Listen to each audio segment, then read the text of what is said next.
Welcome to the Authority Podcast. My guest today is Yusuke Inui. Yusuke was born in Japan. He started his first e-commerce business on a whim at the age of 15. And this was before the days of AdWords and the modern internet as we know it. He also has degrees in genetics and biochemistry from Waikato University. And now is the, do you call yourself a CEO or director? You're the founder of Unleashing Potential. Yeah, I just say I'm a helper, really. But yeah, I'm the director. Yeah. Chief bottle washer. Yeah. Fantastic. Welcome to the Authority Podcast. Thank you. I came from the mud. There's dirt on my hands.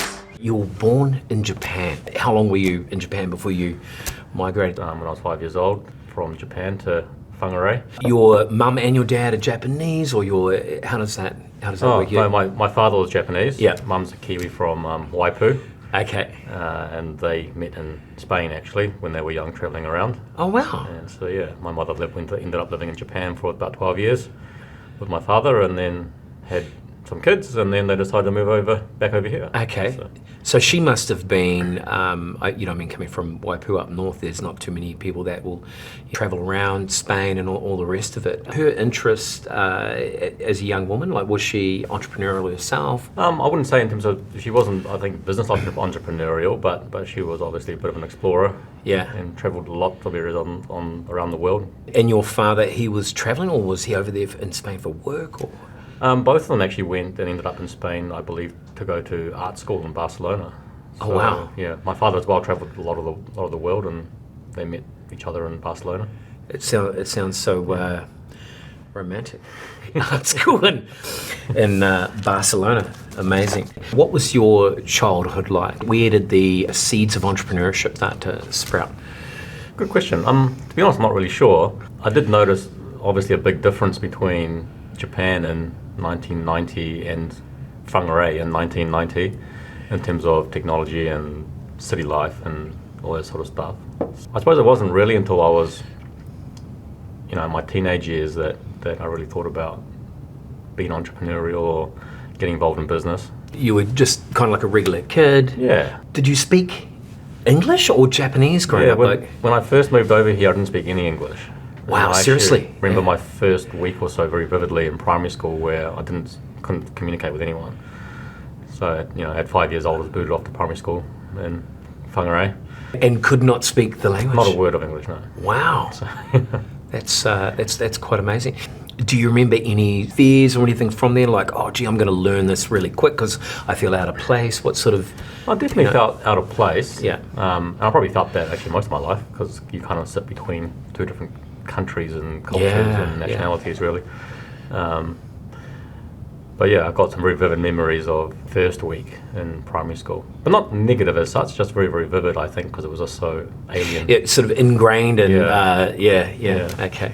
So, influences growing up, were there, other than your parents, were there key figures like key teachers, coaches, or anything like that influenced you as either a child or a teenager? Oh, definitely. I think everyone that you interact with influences you in certain ways. In regards to entrepreneurialism or business, I don't quite know. I think maybe one of my uncles, or both my uncles, were in business, but one down here had a pharmacy that I used to work for during my school holidays. So in Auckland? In Auckland, okay. yeah. So I travelled down during school holidays and worked for him. So maybe I picked something up along the way there. Okay. But I think we had also a neighbour growing up, more than one neighbour that owned their own businesses. So I suppose just growing up, the people around me had their own small businesses. Yeah. If you didn't know anyone that owned their own business, then I imagine your world would be, okay, so everyone works. Your mind starts to expand. You think, why they own their business? They're in their business. Maybe that's planted subliminally. How old were you when you say you're 15 when you started your first e-commerce business? Yeah. Yep. Were you 14 when you were sort of planting the seeds for that, or was it, did it all happen within a couple of weeks and you thought, hey, I'm 15, I'm going to do this? Yeah, I think I can't remember the exact time frame, but it was a pretty short time frame. I learnt HTML code in my computer science classroom at my high school. And which high school? Carmel High School. Carmel, yeah. I went to all the Carmel schools. Okay. Yeah. And we had a family friend that was importing a health product and selling it in health food shops. And his business didn't have a website. I don't think he really considered ever probably having one or anything. It wasn't really a thing back in those days. Yep. So I asked him if I could create a website, and he kind of said, yeah, sure, why not? Okay. And sort of sold it to me at a wholesale rate, and then, I don't know, within a few weeks the website was doing pretty well. And so, okay. Yeah. And so you were directing traffic to Yeah, the well, webs. To be perfectly honest, I didn't know what I was doing. Okay. I was pretty naive. Yeah. I just made a website and plonked it up online, and Yeah. remember staying up quite late, quite late a few nights to try and get it finished, and talking with a hosting company to host it, and getting all that stuff done. I just, to be honest, probably a little bit of luck. Yeah. It was in my favour. It was fairly new. No one else was selling this particular supplement. It did all right. Do you remember, the feeling back then when you were getting things live and you were selling? What sort of feeling was that giving you? Were you like 100% engaged and wow, I love this? Like, was there a moment where the switch flicked and you thought, I want to do this? To be honest, not really. I was probably pretty arrogant. I kind of thought, well, of course it's making money. That's what it should be doing.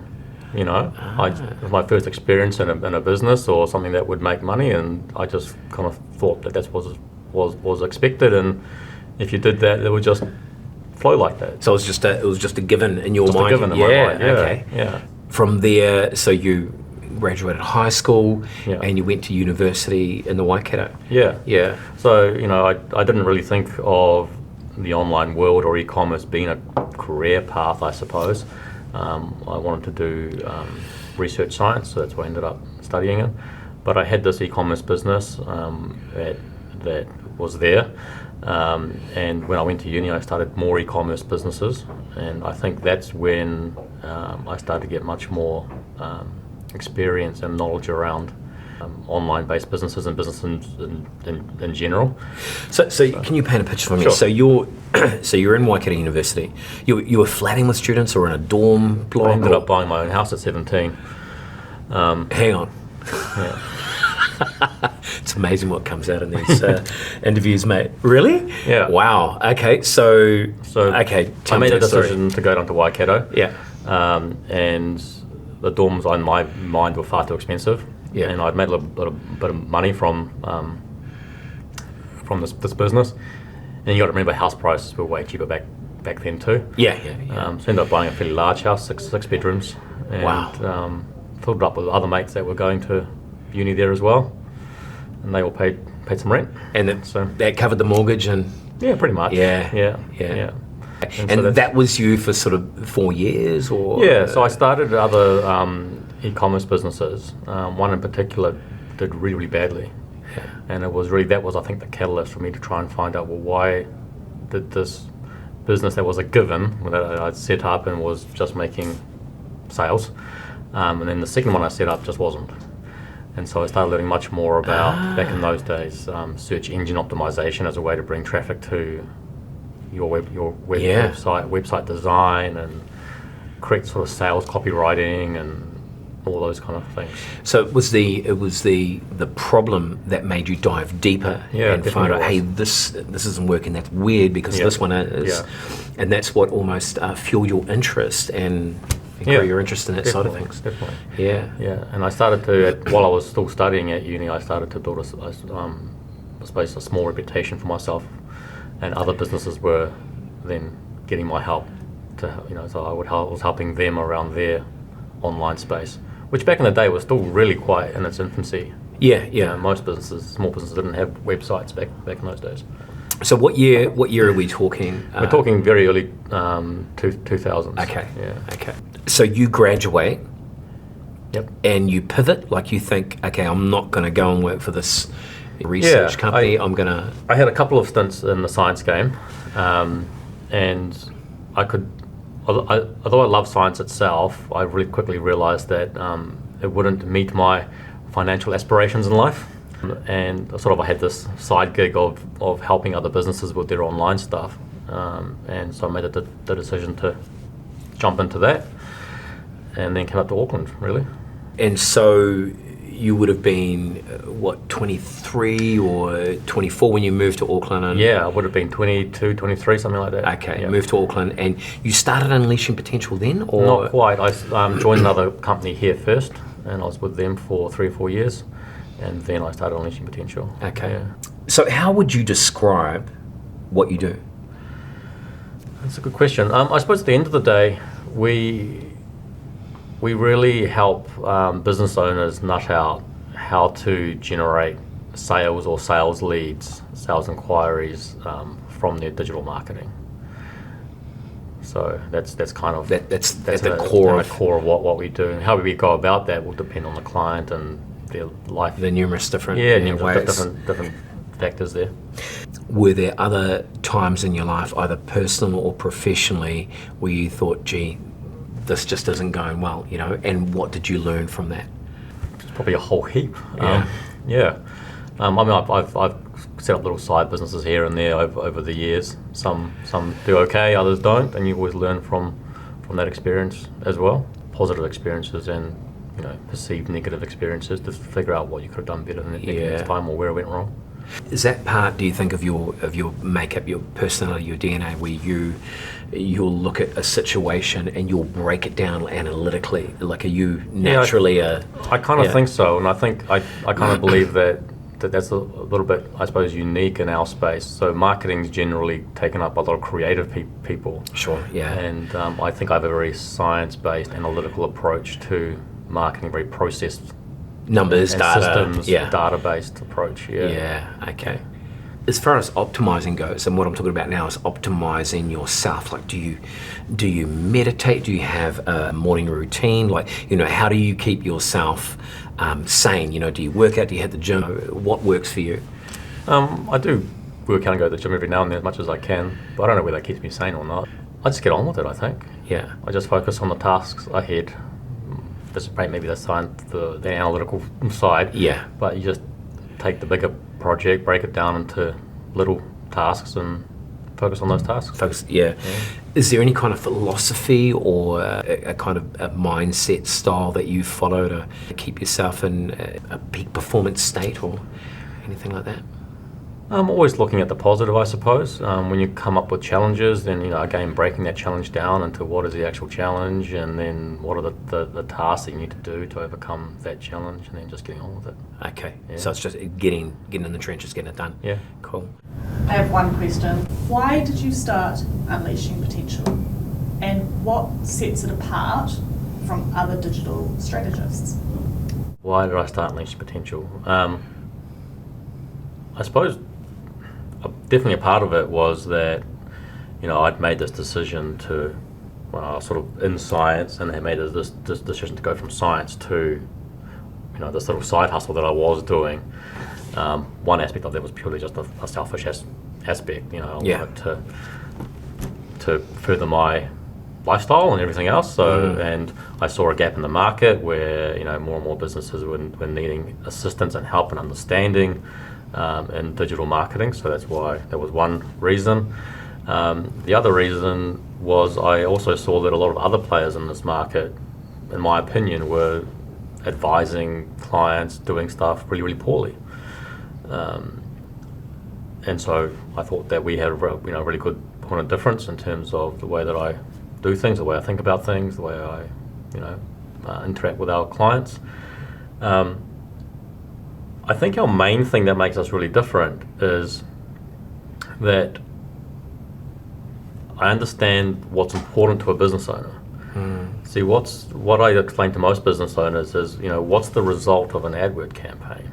What are you wanting to achieve? And of course, every business owner, if you really boil it down, they're wanting an increase in sales. Yeah, absolutely. Right. Yeah. But the technical result of a Google ad campaign is how many clicks on your ad. Right. It's not the same result. Yeah, it's not the conversion rate of the landing page. Yeah. What you're hoping is that more clicks on your ad will result in more sales. Mm-hmm. And so I think a lot of our competition focus around, you know, oh, look how many clicks that you got. Yeah. What do you do? You know, but if that's not resulting in sales for the business owner, then the business owner's going, well, that's not the result that I wanted. Yeah, exactly. You know?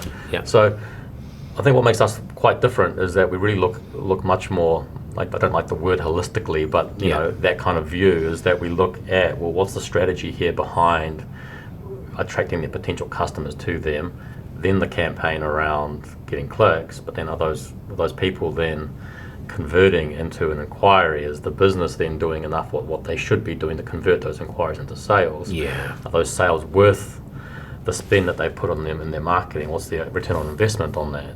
And So you're looking at the whole strategy. we are. Yeah. What's your process behind that? Like, do you whiteboard it out, or do you use, say, Google Draw.io? I really enjoy working with clients that want to really engage on that level, and it takes a few sessions to actually start teasing out from the business owner exactly what is going on. Yeah. So we whiteboard it out, Yeah. and then look at the whole process in terms of what a potential customer actually has to go through Yeah. to end up being an actual customer for the business. And then obviously on the side of that, beyond that, then what's the value of that customer? Yeah. It's often not just the initial sale which the customer has entered through that process with. You as a business then convert that client into a really good value client. Yeah. Repeat business, referrals, etc. Lifetime value. Lifetime value. Yeah. Because that's where the really good ROI comes from in any Yeah. marketing campaign. Yeah. Well, that's sort of, you're no longer spending marketing dollars to get them, you've got them. And as long as they're nurtured, then Yeah. So we sort of go through that whole process with the client. Obviously, something like a Google ad campaign is kind of like a key catalyst to make that happen. But I kind of believe that anyone in my position advising a business owner to make a good return on their investment has to look at the whole process Yeah. and Yeah. like that whole segment of their own business. Yeah. It's great. Great answer. I'm happy. Thank you, producer Ray. So what we try and do with each Authority podcast session is just add value to our audience as Yep. much as we can.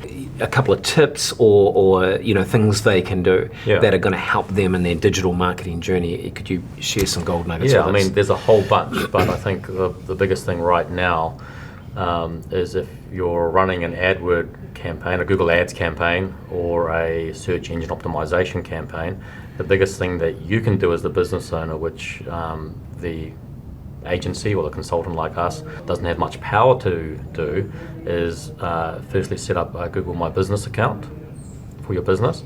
But then more importantly than that then is to ask your happy customers to place good reviews on that account. Yeah. That goes Makes sense. goes a long way to adding a big difference in results to a Google ad campaign or an SEO campaign. So it actually helps even with the paid AdWords. Yeah, If it you've- does. Yeah. Yeah. Wow. Yeah. That's Yeah. interesting. Yeah. Okay. Any other? Any other tips? Any? Yeah. Yeah. So this is more so when it comes to say like a social ad campaign or a Google ad campaign. Okay. One of the biggest mistakes in my opinion I see others doing, whether they're doing it themselves or with other agencies, Yeah. is that the budget that you have as a small business, in reality is most likely going to be a small budget. Okay. And from the perspective of trying to advertise your business to a really big audience. Yeah. So, but all of us being entrepreneurial and want to go conquer the world, we'll put, we want to get customers from Auckland wide or New Zealand wide. And what ends up happening is that your budget gets spread too thinly. So my tip is to really understand your target audience and to really understand the geographical areas that those target audience live in or reside in or are searching from, and then restrict your budget Right. to that. To that target. So Yeah. you're talking, and tell me obviously if I'm right or wrong here, you're talking not only getting down to the demographics, but the psychographics as well. You can, Yeah. whatever you can select for within Yeah. within whatever medium that you're advertising on that particular platform, whether it be Facebook or Google. The analogy I kind of use is that I think people tend to think, well, if I cast my net over a really wide area, I'm going to catch more fish. Okay. But the issue is that most people's nets aren't very big, i.e. their budgets aren't very big. Yeah. So what they're actually doing is stringing a little piece of string over a big area, and it doesn't really have much impact. Yeah. And there's no way you can make decisions based off that data. No, it's probably not so much down to that. It's just that, particularly say with social ads, for example, that particular potential customer probably needs to see your ad on a repetitive sort of basis before they make a decision. And so your budget, if you spread it too thinly, the likelihood of them seeing that is probably probably not so much as if Sure. you're restricted. How many touch points do you believe? 7 to 12 or? Well, there's lots of research say different things. The golden rule of thumb back in the day was sort of 7 to 12, as you mentioned, and there's lots of data now showing it's like 30 plus. Yeah, 30. But again, it depends on the buying behavior of the potential customer. So if you're doing something like and presenting them with a whole brand new brand or a brand new ad, brand new product in a Facebook ad, for example, it's going to be much more than someone searching for something in Google, because if they're searching for it, they right here Exactly. want something. Because they have to understand what the product is and what does it do, and I haven't got time right now because I'm going to catch a bus or whatever. Okay, let's do a little rapid fire. Google AdWords or YouTube pre-roll? What's winning? Again, it's all down to that particular business, product, service, target demographic that you're trying to market towards.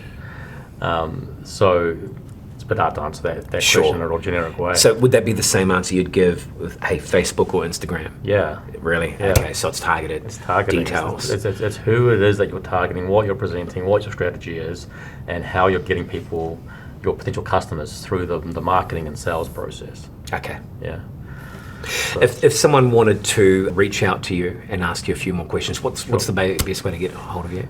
Yeah, to jump on our website, unleashingpotential.co.nz. Okay. All of our contact points are on there. Fantastic. Unleashingpotential.co.nz. Yusuke, thanks so much for being on the Authority Podcast. Thank you for having me. You're welcome. Came from the mud. There's dirt on my hands. I hope you got some value from our conversation. Like, share, and subscribe to our channel, and hit that bell so you know when we upload the next Authority Nation episode. From the Lord.